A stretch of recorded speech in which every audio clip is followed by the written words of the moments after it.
Okay, चला बाकीचे answer.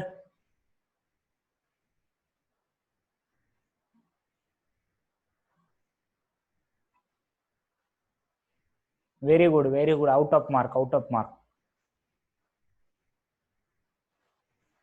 Gayatri, Anjali, out of. बर. चव्हाण पहा, आन्सर मी टाकतोय आता.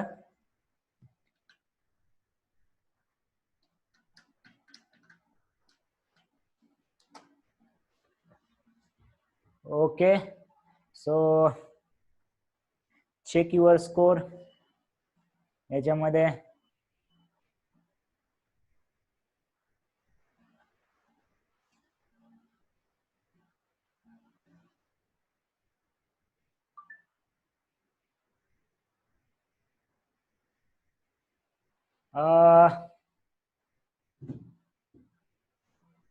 स्कोर पण टाकू शकता तुम्ही आपला आलेला.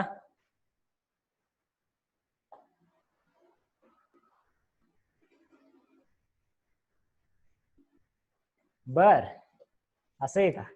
ठीक है, देखेगा मैं भी देखेगा कितना जोश रहता है, फिजिक्स कितना देर टिकता है. New chapter, magnetic effect of electric current. Answer post केले की रे? प्रायव्हेट पोस्ट झाले का आन्सर?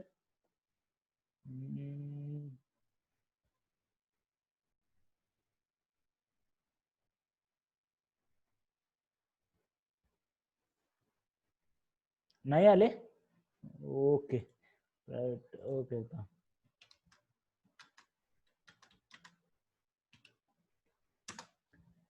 ओके, चलो.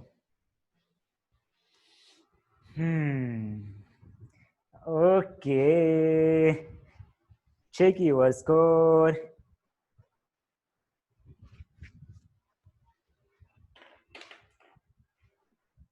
चला, आनंदाचीच गोष्ट आहे. बोलल्यामुळे जर तुम्ही अभ्यास करत असाल तर मला अजून जास्त बोलावं लागेल. फायदा होतोय म्हणजे बोललेला. ठीक आहे, ओके, चलो लेट्स स्टार्ट. पहा कोणता क्वेश्चन चुकलाय ते नंतर पहा. एकदम सिंपल क्वेश्चन आहे, तर कमी पडण्यासारखं काहीच कारण नसलं पाहिजे. एखादी क्वेश्चन बघा कुठे मिस्टेक झाली, चुकून काहीतरी छोटं मोठं. ठीक आहे, आणि पण 5 क्वेश्चन मध्ये आपली मिस्टेक कोणत्या व्हायला नाही पाहिजे. जस्ट यस्टरडेज और 2 लेक्चरच्या ह्याच्यावरती क्वेश्चन आहेत, त्याच्यामुळे आपण रेग्युलरली अभ्यास करतोय का नाही ते आपल्याला समजतंय. ठीक आहे, ओके, चला चॅप्टर सुरू करायचं. मग चॅप्टर सुरू करणे काय रे?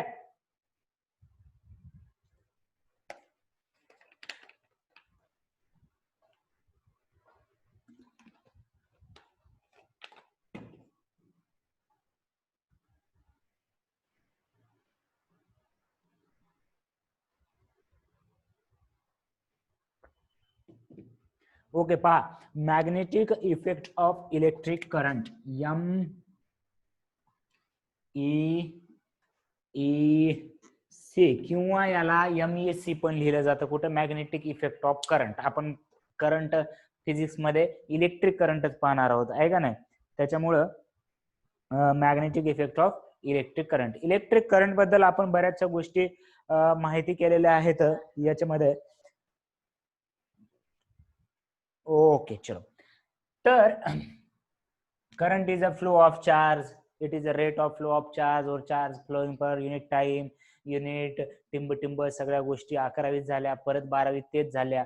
आणि याच्या पुढचे हे जे 2 चॅप्टर आहेत, 2 याच्यामध्ये 11th आणि 12th आपण कंबाईन घेणार आहोत. अकॉर्डिंग टू NCERT चॅप्टर घेणार आहोत. म्हणजे NCERT मध्ये कसं आहे, एकच 11th आणि 12th एकच आहे. आपल्या बोर्डाच्या पुस्तकामध्ये कसं आहे, वेगवेगळं 11वीला थोडासा पाठ दिला, 12वीला थोडासा पाठ दिलेला आहे. पण आपण एकदम बेसिक पासून सुरू करणार आहोत, लक्षात घ्या. 11वीच्या क्लासमध्ये आपल्याला हे आपण डायरेक्ट 12th ला घेतो, त्यामुळे झालं नसेल तर सुरुवातीपासून एकदम मस्त चान्स आहे आपल्याला एकदम व्यवस्थित समजून घ्यायचंय. बेसिक पासून आपण सुरू करणार आहोत magnetic effect of electric current. Current बद्दल तर सर्व माहिती आहे, ही जो मॅग्नेटिक पार्ट आहे तो आपल्यासाठी नवीन असणार आहे आता. ओके, तर आता लक्ष द्या की आता सायंटिस्टला कसं असतं, सायंटिस्ट रिकामीच बसलेले असतात, त्यांना वेगवेगळे एक्सपेरिमेंट करावे लागतात, वाटतात, म्हणजे का वाटतं ते काय माहितीये, काय म्हणजे काम नसतं त्यांना आयुष्यात, असंच असेल काहीतरी. सो काय करतात ते, वेगवेगळे एक्सपेरिमेंट करतात, काहीतरी थेरीज मांडतात. मग त्याच्यामध्ये एक असाच शहाणा होता ओरस्टेड. ठीक आहे. सो त्याने काय केलं, त्याने कधी केलं, 1800च्या काळामध्ये, कोणी एकेकाळी असं म्हणतो ना आपण, तसं 1800च्या काळामध्ये काय केलेलं आहे त्यानं की मॅग्नेटिक निडल आपण ठेवलेली आहे करंट कॅरिंग कंडक्टरच्या जवळ. म्हणजे काय केलं असेल त्याने की एक करंट कॅरिंग कंडक्टर जर असं गेलेला आहे तर इथे मॅग्नेटिक निडल ठेवली आहे. मॅग्नेट कळते सर्वांना, मॅग्नेट सोबत सर्वजण खेळलेले आहेत आपल्या आयुष्यात लहानपणी, म्हणजे लहानपणी म्हणजे पहिली दुसरीला असताना, बरोबर आहे का नाही. तर याच्यामध्ये करंट कॅरिंग करंट जे आहे त्याच्याजवळ इथे मॅग्नेटिक निडल ठेवली असता जेव्हा करंट पास झाला तेव्हा निडल मध्ये असं टुक्कुण्या झालं. निडल मध्ये काय झालं, असं टुक्कुण्या म्हणजे काय झालं की निडल डिफ्लेक्ट झाले.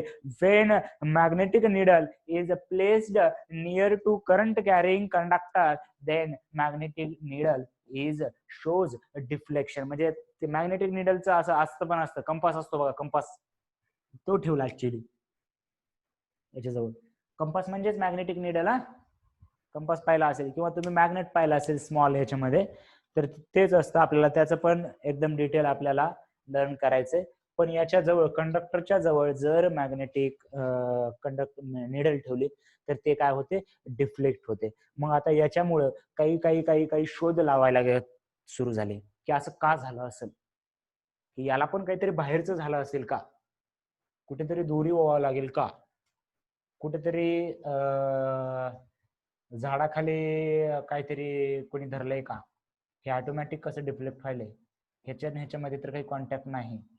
बर, मग त्यांनी कसं विचार कसा केला असेल की हे मॅग्नेटिक निडल डिफ्लेक्ट व्हायलंय, म्हणजे मॅग्नेटिक निडल केव्हा डिफ्लेक्ट होतं, मॅग्नेटिक निडल केव्हा डिफ्लेक्ट होतं, जर ते मॅग्नेट मध्ये ठेवलं तर.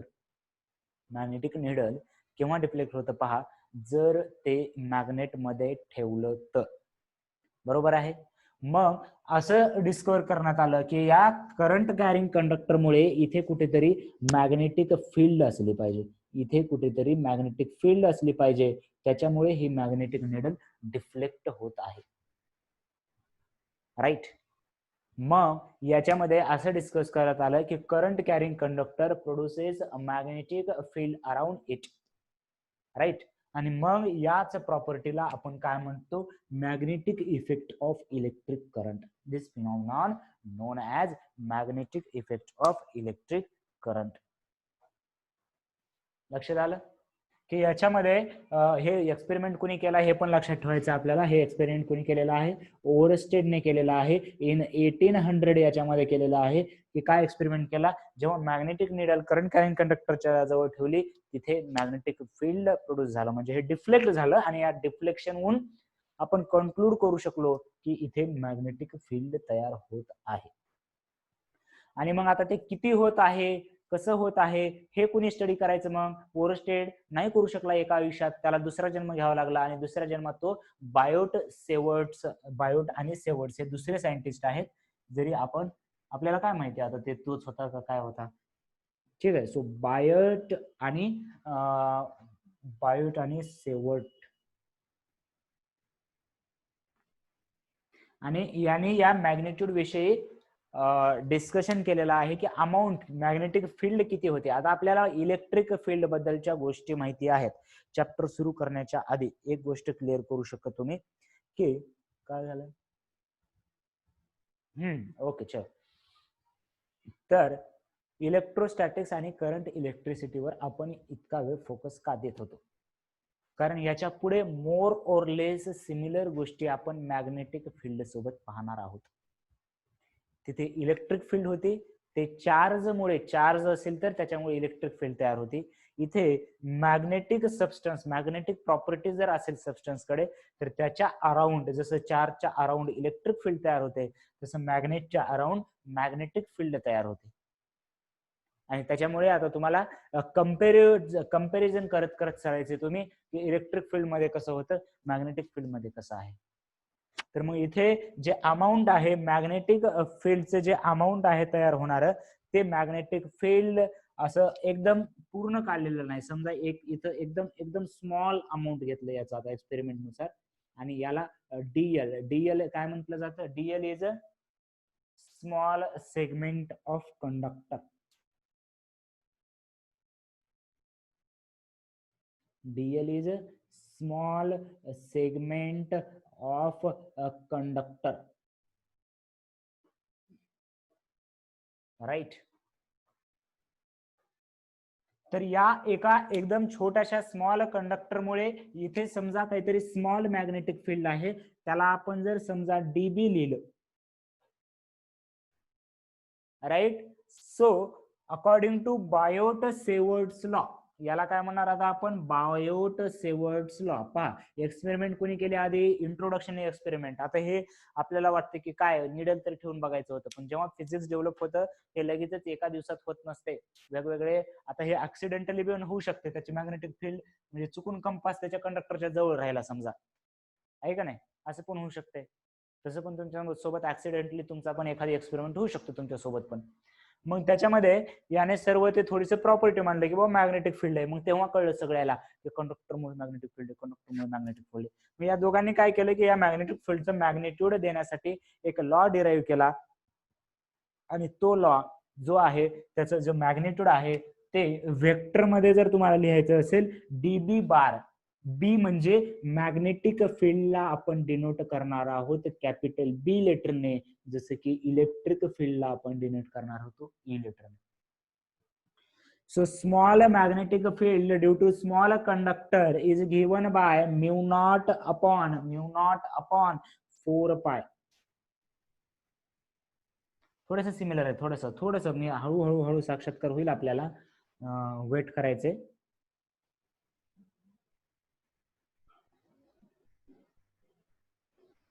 पहा बायोट सेवर्ट्स लॉ काय आहे, dB bar is equal to mu not upon 4 pi. I म्हणजे या कंडक्टर मधला जो करंट आहे त्याला आपण आय घेतलं, आणि डीएल म्हणजे बार म्हणजे काय आहे, स्मॉल सेगमेंट ऑफ कंडक्टर. मग सर तुम्ही तर वेक्टर लिहिलंय, डीएल बार कसं लिहिलंय, वेक्टर, कारण हा वेक्टर मध्ये फॉर्म्युला आहे, हा वेक्टर मध्ये फॉर्म्युला आहे. म्हणजे मॅग्नेटिक फील्डची डायरेक्शन कोणाला असेल, डीएल बार क्रॉस आर बार.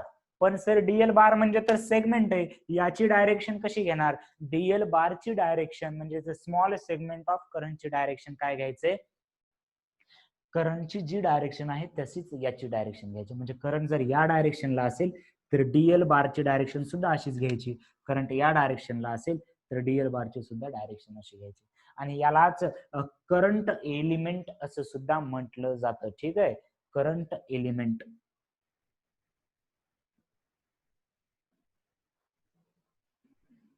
डीएल बारला. मग आर वेक्टर काय आहे, आर वेक्टर जे आहे तो आपण या पॉइंट पासून हा डिस्टन्स मेजर केलेला आहे. हा जो आर बार आहे त्या पॉइंट पासून म्हणजे या कंडक्टर पासून पॉइंट कडे काढलेला जो वेक्टर आहे त्याला आर बार म्हणणार आहेत.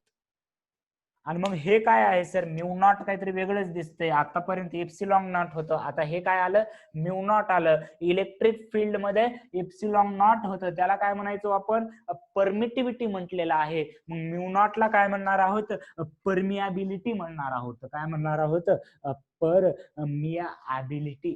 बरोबर आहे का? अरे काय व्हायला हे असले काय आज. ओके ठीक आहे, चला चालतंय, आपलंच फिजिक्स आहे, फिजिक्सला काय वाईट वाटून घेणार आहे.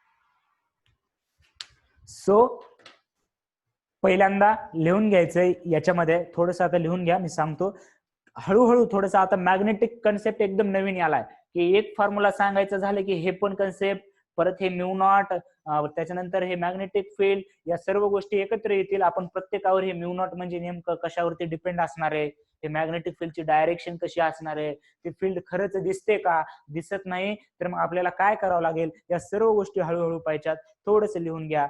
इन 1800, फर्स्ट पॉइंट,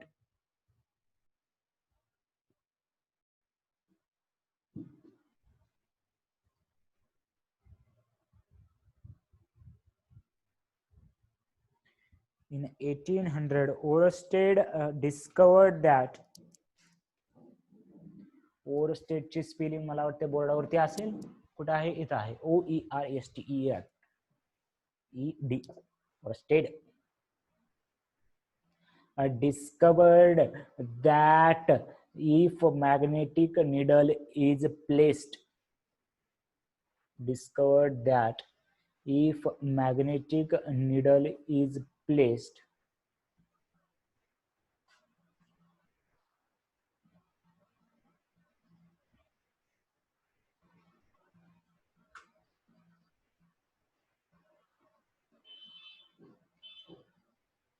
सर्व पाहूया, डायरेक्शन वगैरे सर्व पाहूया. आपण आधी हळूहळू लिहून घ्यायचंय.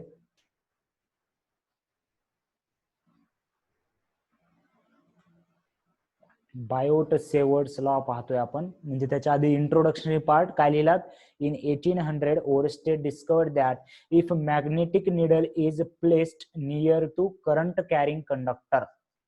If magnetic needle is placed near current carrying conductor,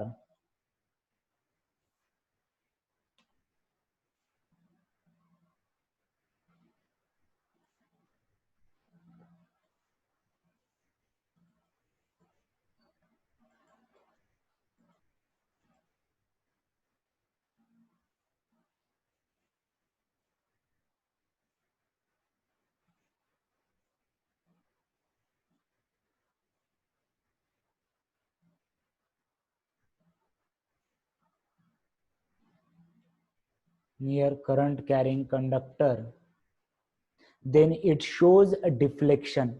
Then it shows deflection. Then it shows deflection.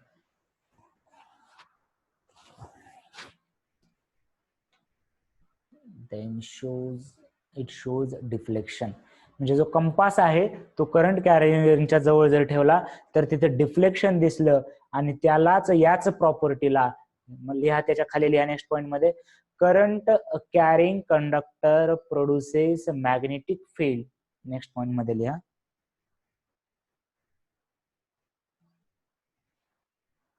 Current carrying conductor produces magnetic field. मी या नोट्स वरती पण काम करते. सुंदर स्वच्छ अक्षरात नोट्स आपण तुम्हाला जसं लिहून देऊ तसं ट्राय करूया, म्हणजे हे लिहायचा टाइम वाचेल आपला. पण जिथल्या तिथं जर लिहत गेलं तर आपल्याला लक्षात राहतं, कारण तुम्ही नंतर लिहू म्हणून स्किप करणार. नोट्स खूप महत्वाचे आहेत. तुमच्याकडे वही असणारे वाचायला नंतर फक्त, त्याच्यामुळे लिहून व्यवस्थित घ्यायचंय. जे काही ग्रुप वरती टाकलं मी, समजा याच्या जर तयार झाल्या तर मी ग्रुप वरती टाकतो. Current carrying conductor produces magnetic field around it. लिहिलात, current carrying conductor produces magnetic field around it. Around it. And this property is known as magnetic effect of electric current. And this property is known as magnetic effect of electric current. याला short मध्ये MEC पण आपण म्हणतो.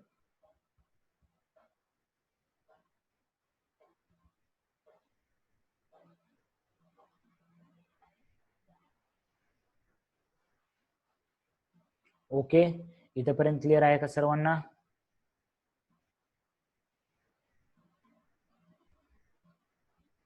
आले तिथपर्यंत सर्वजण? Right. चल, त्याच्यानंतर लिहा बायोट सेवर्ट्स लॉ. पहा इथे आहे Biot Savart's law. BIOTSAVARTS law. Biot Savart's law.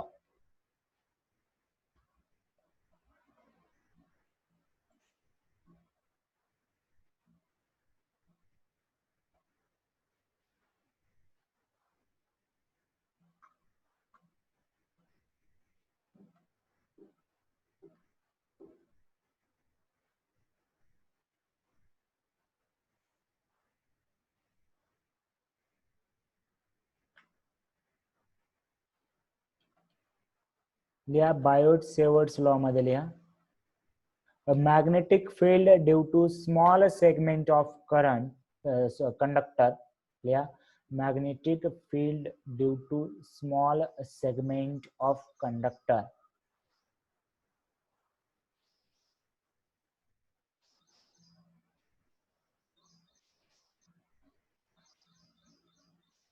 that is dl bar, that is dl bar, small segment of conductor त्याला काय घेतलंय आपण dl bar घेतलंय.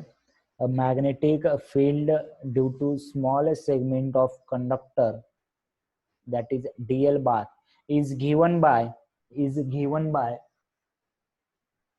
हे दिसतंय वेक्टर फॉर्म मध्ये फॉर्म्युला आहे. इथे बसतो जरा. हा सर्कल लिहा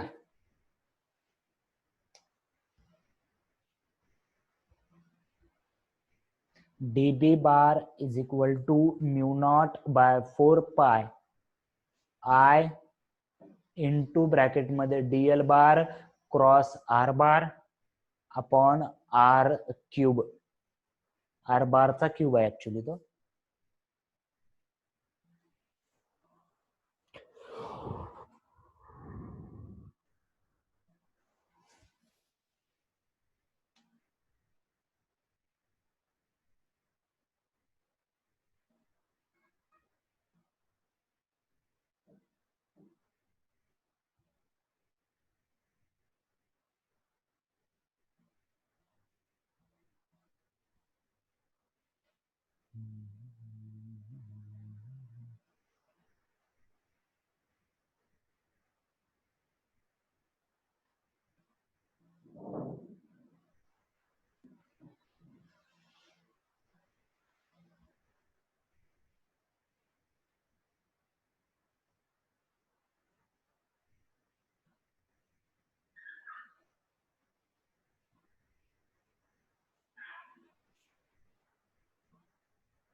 चला लिहिलात फॉर्म्युला.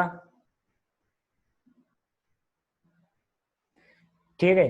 तर त्याच्यानंतर लिहा where dl bar is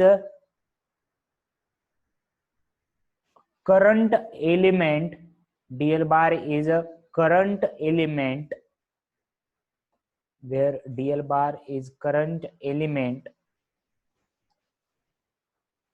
and its direction is dl bar is current element and its direction is same as current, its direction is same as current. त्याच्यानंतर लिहा r bar is a vector drawn from dl bar to the point. पहा r bar काय आहे, vector drawn from the dl bar to the point. Formula mu not upon 4 pi I into bracket मध्ये dl bar cross r bar upon r bar cube आहे. त्याच्यामध्ये हे जो आहे तो कॉन्स्टंट असणार आहे. आपल्याला इलेक्ट्रिक फील्ड मध्ये आपण असा कसा कॉन्स्टंट लिहित होतो 1/4 पाय इप्सिलॉन नॉट. इथे काय येतोय म्यू नॉट अपॉन 4 पाय येतोय. याच्याविषयी मस्तपैकी डिस्कस करूया, त्याचं टेन्शन नाही घ्यायचं. ठीक आहे. पण आता पहा I म्हणजे करंट आहे, I म्हणजे लिहिलात का I is a current from the conductor. I काय आहे current from conductor. Dl bar काय आहे करंट एलिमेंट. त्याची डायरेक्शन कशी घ्यायची same as current. R bar is a vector drawn from dl bar to the point. आणि mu not लिहा. Mu not is a permeability of a free space. Mu naught is permeability of free space. Mu naught is a permeability of free space.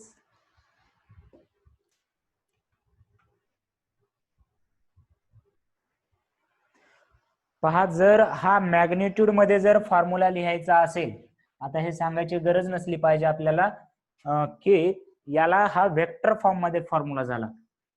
हा कोणत्या form मध्ये झाला, vector form मध्ये जर formula झाला तर याला मी काय करू शकतो, डी बार मॅग्निट्यूड जर काढायचं असेल मला, डी बी लिहिलं फक्त, म्यू नॉट अपॉन 4 पाय लिहू शकतो, आय ला आय लिहू शकतो, आणि इथे पहा dl bar cross r bar, cross product मध्ये कॉस असतं का साइन असतं, लवकरात लवकर सांगायचं आणि मोकळं व्हायचंय. क्रॉस मध्ये क्रॉस आहे, दोन वेक्टरचा क्रॉस प्रोडक्ट आहे. सो याला मी कसं लिहिणार, mu naught by 4 pi I, आणि इथे काय असतं, d l r sine theta, आणि याचं सुद्धा मॅग्निट्यूड घेतलं मी आर क्यूब, तर एक आर कॅन्सल होईल आणि मॅग्निट्यूड मध्ये जो फॉर्म्युला येईल आपला तो फॉर्म्युला येईल, काय फॉर्म्युला येईल पहा, mu naught by 4 pi I dl sine theta by r, where theta is angle between, theta काय आहे, अँगल आहे, कोणामधला अँगल असणार, डीएल आणि आर बार.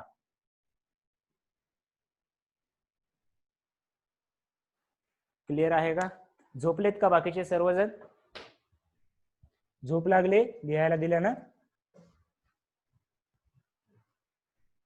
उत्तर पाहिजेत. क्रॉस प्रोडक्ट येत नाही का मग आपल्याला, दोन्ही पैकी एक नक्कीच असत की हा मॅग्निट्यूड मध्ये फॉर्म्युला, याच्या पुढे हा फक्त वेक्टर मध्ये विचारला जाईल तुम्हाला वेळोवेळी हा फॉर्म्युला, इथे सॉरी इथं आर स्क्वेअर येणार, इथं क्यूब होतं, एक आर कॅन्सल झाला, आर क्यूब, तर हा वेळोवेळी हा फॉर्म्युला आपल्याला वापरावा लागणार आहे, I dl sine theta upon r square. आणि हा जो आहे तो मॅग्नेटिक याच्यामध्ये वापरला जाणारा आपला कॉन्स्टंट आहे, म्यू नॉट बाय 4 पाय.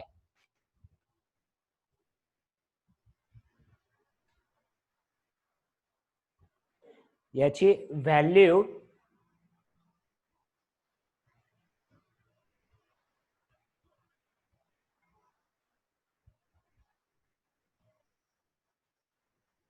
मॅग्नेटिक फील्ड बरोबर आहे, याची व्हॅल्यू लिहून घ्या, म्यू नॉट बाय 4 पाय, याची जी व्हॅल्यू असते इज इक्वल टू 10⁻⁻⁷ असते, म्यू नॉट बाय 4 पाय याची एस आय व्हॅल्यू आहे, ही एस आय युनिट मध्ये व्हॅल्यू आहे 10⁻⁷ या कॉन्स्टंटची.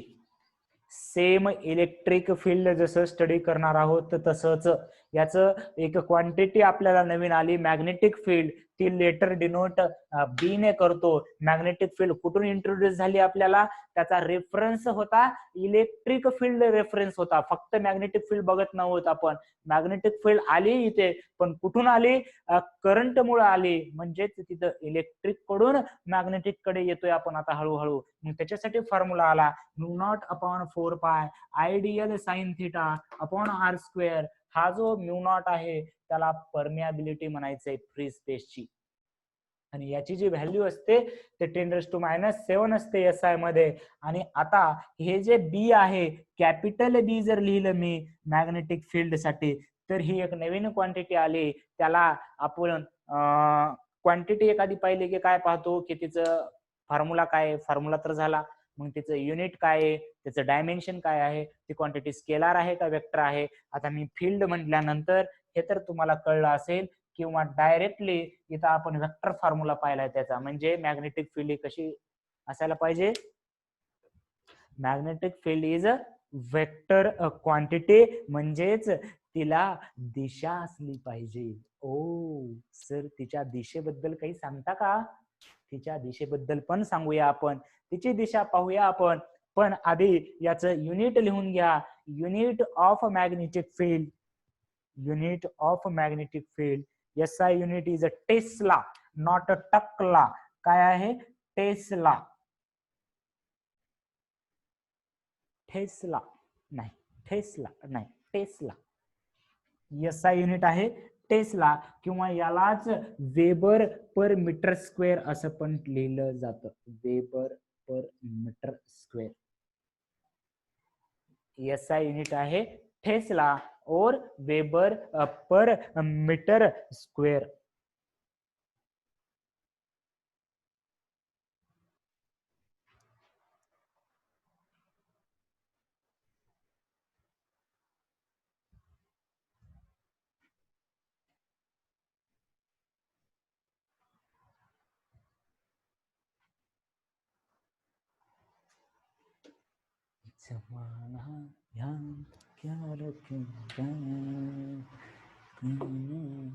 अरे लिहा रे लिहा. आगाव टाईप करायला कसं येत रे तुम्हाला? जेव्हा आन्सर विचारतो तेव्हा गप्प बसता. झालं? बर, very good.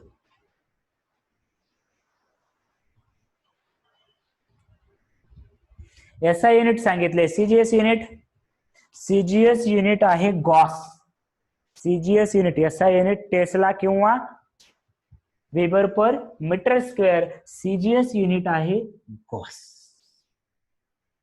Gauss. And conversion factor is very important. 1 Tesla is equal to 10 raised to 4 Gauss. या सर्व गोष्टी लिहून घ्यायच्यात आपण पट पट पट पट पट पट पट पट.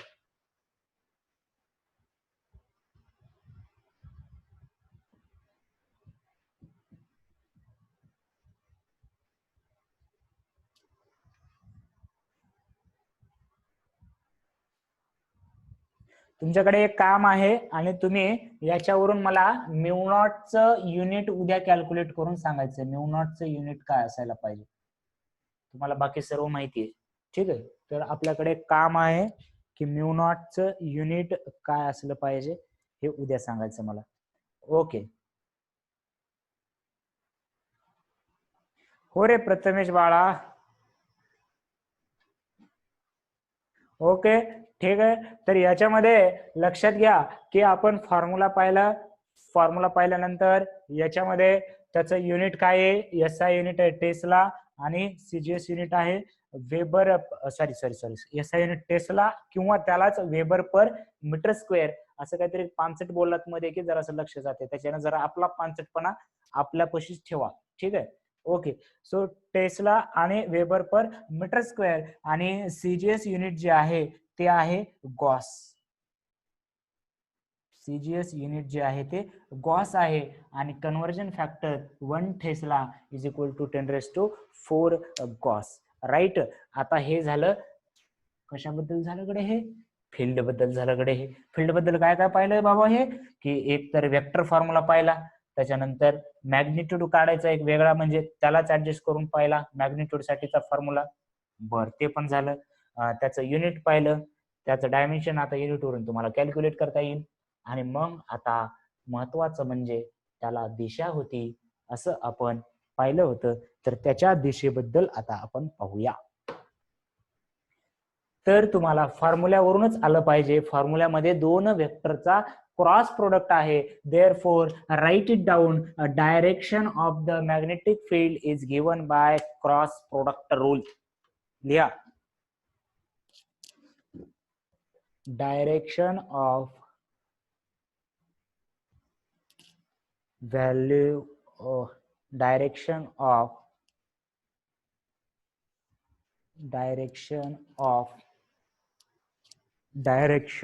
of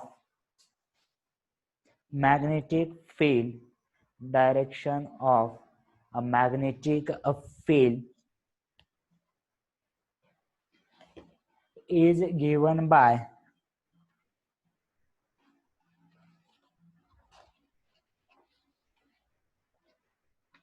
cross product rule. Cross product rule काय माहितीये? काय अर्ध्या जण म्हणजे किती जणांना माहितीये?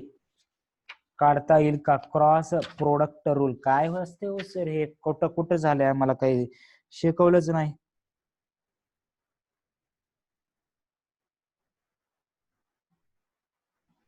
काय पाहिजे Shubham? Value of K in CGS सांगा ना. सीजीएस मध्ये 1 असते व्हॅल्यू बाळा. सीजीएस मध्ये 1 असते. म्यू नॉट बाय 4 पाय ची व्हॅल्यू सीजीएस मध्ये 1 असते.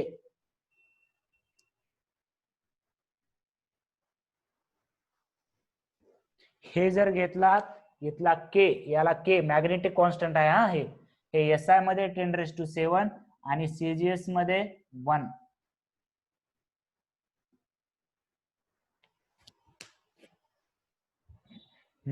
वेक्टर मध्ये झालंय. Very good. आठवलं. Right hand thumb rule. Very good. आहे काहीतरी आहे. टाका मग right hand thumb rule. Right hand thumb rule तुम्ही पूर्ण टाकायचे RHTR. ओके चल काय प्रॉब्लेम. म्हणजे समजा असा जर करंट असा जात असेल तर या पॉइंटला मला magnetic point field at P point काढायचं. कसं करणार आपण?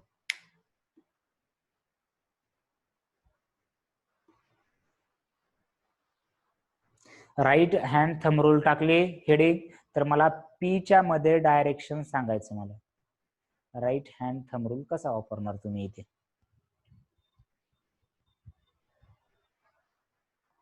हा सर्कल होईल.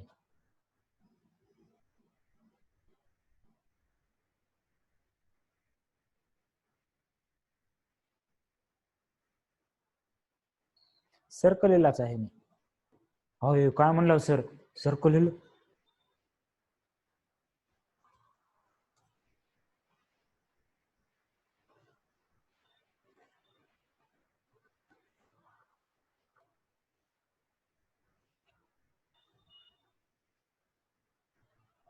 अपवर्ड कशी असते रे? अपवर्ड इथं नाही, अपवर्ड नाही येणार.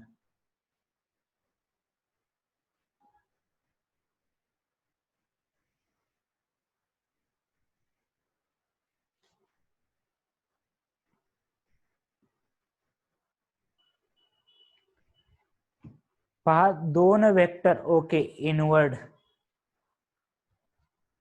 Okay right. Answer is inward. Inward साठी आणि क्रॉस साइन वापरतात. ठीक आहे, इनवर्ड साठी क्रॉस साइन वापरतात. लक्ष द्या, व्यवस्थित रूल पहा. वेक्टर मध्ये झालेला आहे. अँटी क्लॉक वगैरे वगैरे वगैरे वगैरे पहा या ह्याच्यामध्ये विचारलं. इथं अँटी क्लॉक वाईज कशाचं आलं? पहा पहा पहा, एकदम सिंपल रूल आहे. Right hand thumb rule. याच्यामध्ये एक वेगळा पण आहे. पण जर समजा आपल्या उजवा हात, राईट हँड म्हणजे आपला खाता हात, जर आपल्या हातामध्ये जर कंडक्टर घेतलं आपण, अरे वा वा वा वा वा, a current carrying conductor is hold in your right hand and stretch the thumb along the direction of conductor or current, then a curled finger will be show the direction of magnetic field. काय सांगितलं sir? Conductor आपल्याला उजव्या हातामध्ये घ्यायचा आहे. घेतला, असा घ्यायचा का असा घ्यायचा?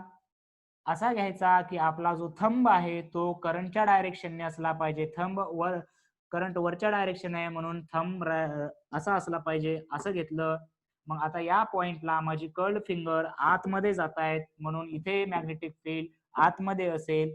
मला जर याच पॉइंट साठी जर इथे मॅग्नेटिक फील्ड काढायची असेल, हा पॉइंट ए आहे समजा, तर कंडक्टर उजव्या हातात घ्यायचा आहे. याची डायरेक्शन थंब माझ्या वरच्या डायरेक्शनने असला पाहिजे इथे आतमध्ये. आणि जर हा पॉइंट असेल तर मला असं याच्यामध्ये इथे जर कर्ल्ड फिंगर आणली मी तर इथून बाहेर येतील. म्हणजे इथे डायरेक्शन आउटवर्ड आहे, इथे डायरेक्शन इनवर्ड आहे. And this is your right hand thumb rule. आधी स्टेटमेंट लिहून घ्या आणि नंतर डायग्राम करा.